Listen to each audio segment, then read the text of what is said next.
never slow up, no I don't take shit. I got no love for the fakeness. If you wanna play tough and wanna hate this, I'll always show up.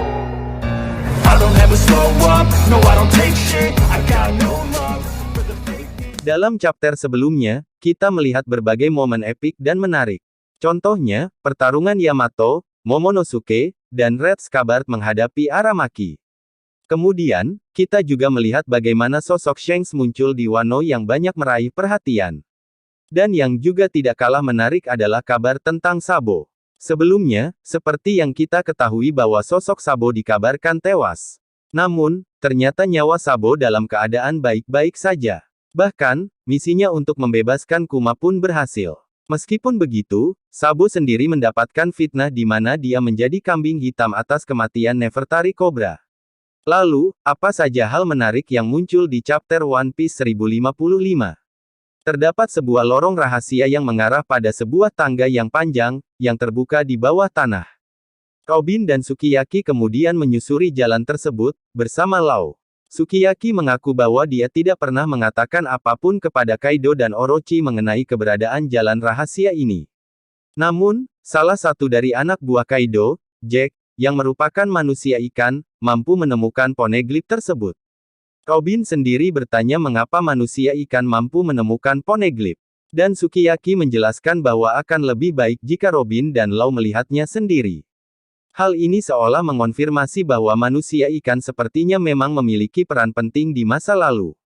Di sisi lain, ini juga seolah memberikan petunjuk bahwa mungkin manusia ikan memiliki kemampuan untuk menemukan atau membaca poneglyph. Apakah mereka pun memiliki kemampuan seperti halnya suku mata tiga? Bisa jadi. Sejarah Wano. Banyak yang bertanya-tanya tentang sejarah negeri Wano, karena Oda sendiri belum pernah menjelaskan mengenai hal ini sampai pada One Piece chapter 1055 ini. Spekulasinya, Wano merupakan sebuah negara atau wilayah yang penting di era abad yang hilang. Selain itu, Wano juga merupakan wilayah yang penuh dengan emas. Berdasarkan penjelasan Sukiyaki sendiri, sepertinya Wano memang merupakan sebuah negara yang penting. Menurutnya, pada zaman dahulu negeri Wano adalah sebuah negara yang sangat besar. Ukurannya 3 kali lebih luas dari negeri Wano saat ini. Lokasi dari negeri Wano sendiri pada awalnya berada tepat di bawah Gunung Fuji. Tinggi permukaan wilayah Wano sama dengan tinggi permukaan laut. Namun, karena hal inilah banyak wilayah tersebut yang akhirnya harus tenggelam akibat derasnya air hujan yang membuat volume air meningkat. Tembok besar. Yang menarik adalah menurut Sukiyaki, wilayah Wano pada 800 tahun yang lalu sengaja menutup wilayah mereka dengan tembok yang sangat tinggi. Tembok-tembok besar sengaja dibangun mengelilingi wilayah tersebut. Hal itu membuat negeri Wano harus terkunci. Orang-orang akhirnya memutuskan untuk pergi meninggalkan Wano, dan membangun negeri baru. Lokasinya ada sekitar Gunung Fuji, yang mana lokasi dari negeri Wano sekarang. Berdasarkan penjelasan tersebut, inilah yang mungkin menjadi alasan mengapa Wano menjadi wilayah yang terisolasi. Karena, tembok-tembok tersebut masih berdiri saat ini di mana bahkan untuk bisa mencapai lokasi Wano sekarang maka seseorang perlu melewati tembok tersebut. Apa kemudian alasan tembok-tembok tersebut dibangun masih menjadi misteri. Lokasi Road Poneglyph. Para fans sebelumnya meyakini bahwa Road Poneglyph ketiga ada di Wano. Namun, di mana lokasi pastinya sendiri masih misterius. Ada spekulasi yang menyebutkan jika lokasi Road Poneglyph berada di Onigashima. Ada juga yang menyebutkan lokasinya tersembunyi di suatu tempat, yang mana ternyata hal tersebut memang benar. Ternyata Sukiyaki tahu di mana lokasi Road Poneglyph ketiga. Sukiyaki membuka sebuah pintu rahasia yang memberikan akses menuju lokasi Road Poneglyph.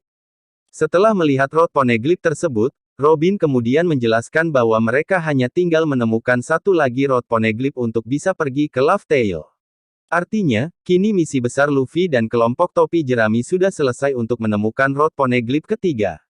Cara mengaktifkan Pluton. Seperti yang kita ketahui, senjata kuno Pluton ternyata bukan ada di Alabasta melainkan di Wano. Sukiyaki mengonfirmasi hal ini di chapter 1053 kemarin.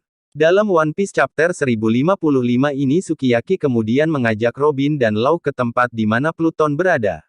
Yang menarik adalah dia sendiri tidak tahu seperti apa bentuk dari Pluton, yang tersimpan di dalam Gunung Fuji. Selain itu, Sukiyaki juga menjelaskan tentang bagaimana cara mengaktifkan Pluton. Untuk bisa mengaktifkan atau menggunakan Pluton, satu-satunya cara adalah membuka perbatasan Wano.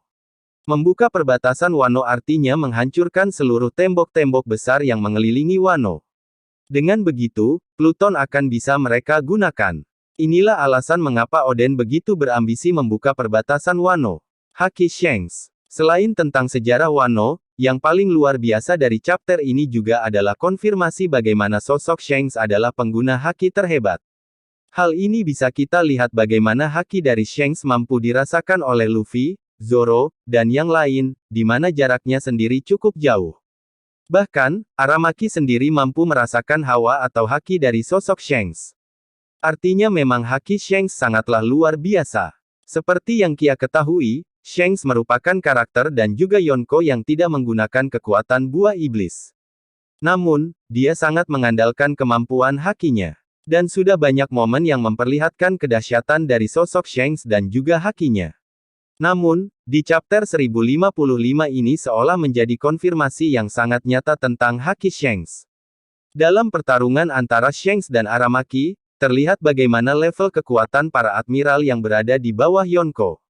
Aramaki pun memutuskan untuk pergi dari Wano, karena dia merasa bahwa kesempatannya untuk menang tidak terlalu besar.